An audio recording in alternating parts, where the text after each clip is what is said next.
But if we're so lazy, if we're so careless, that we do not seriously follow hard after the Lord, and we just say, well, I wish God will use me, I hope God will use me. My brother, my sister, it doesn't work like that.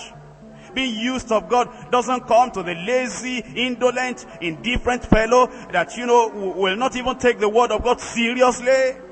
You cannot deceive God. And if God doesn't give you the key to open the doors to the Gentiles to come into the kingdom, you can never open the door.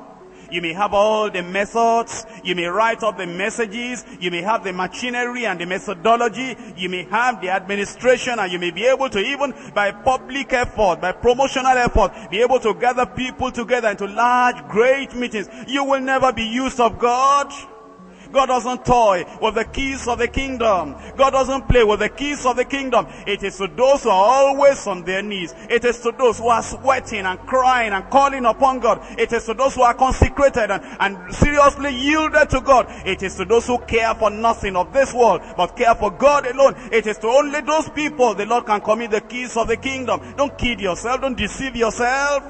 Any minister in the deeper Christian life ministry, the Lord is not just watching for the name Deeper Christian Life Ministry. I hope you're intelligent enough to know that the Lord is not saying, well, because it's Deeper Life, even though he's careless, even though he doesn't pray, even though he's not having a strong persuasion, even though he's not really following hard after me, just because it's Deeper Life, that because of that I will use him. There is nothing like that. You can be called by whatever name, apostle or bishop. You can be called by whatever name, superintendent or coordinator. Whatever the name is, if you do not have the secret prayer, always on your knees, you will never amount to anything before the Lord.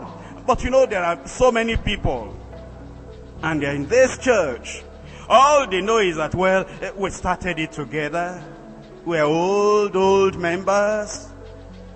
If you have eyes to cry, you should cry for yourself when you find yourself in that situation. Only saying that, well, I've been there all the time, I've been an old member there. God will just set you aside if you cannot get on your knees by secret praying and say, oh Lord, let your fire come upon me, because I want to be used of you in this growing church. God will rather raise up a stone to declare his glory. God will rather use the jawbone of an ass. God will rather use a little David, and God will rather bring a Joseph from the prison to come and declare the glory of his name and to convert people to him, rather than use a person who is just sitting in the church warming the bench and is not serious to follow after the Lord. If you are going to be used of God, you cannot take God for a ride. You cannot play with the things of God. You have to get on your knees and be a man of secret prayer. That's the point I'm making. In Luke chapter 18, reading from verse 1.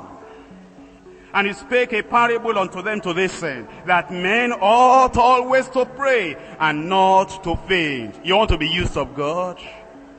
You must be a man of prayer, secret prayer. A man that is always on his knees.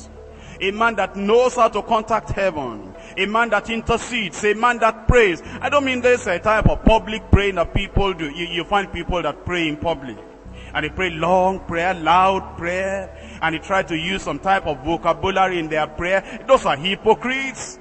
If you do not have the closet praying, if your knees are not bended when you are in your closet, if you are not all the time with strong crying and tears, with real devotion and affection, calling upon the Lord in secret, if you come in the public to do anything, it's just hypocrisy. God is not going to take you serious.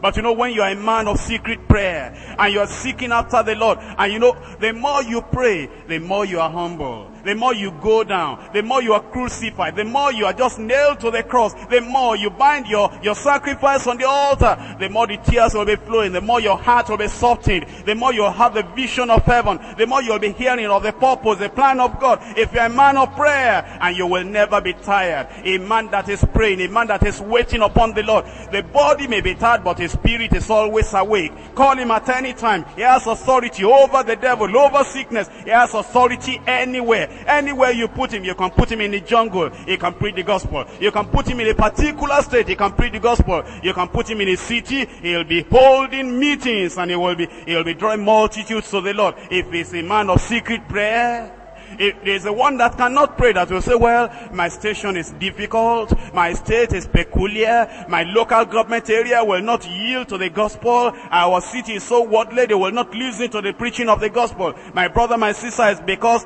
you are lazy, you cannot pray. Because God still holds the world in his hand, and he can move the hearts of men to obey the gospel. And if we will find the right man, if we will find the right man, the kneeling man, the praying man, if we will find the supplicating man, the interceding man, that man can go anywhere and preach the gospel with wonderful results, and many people will turn to the Lord.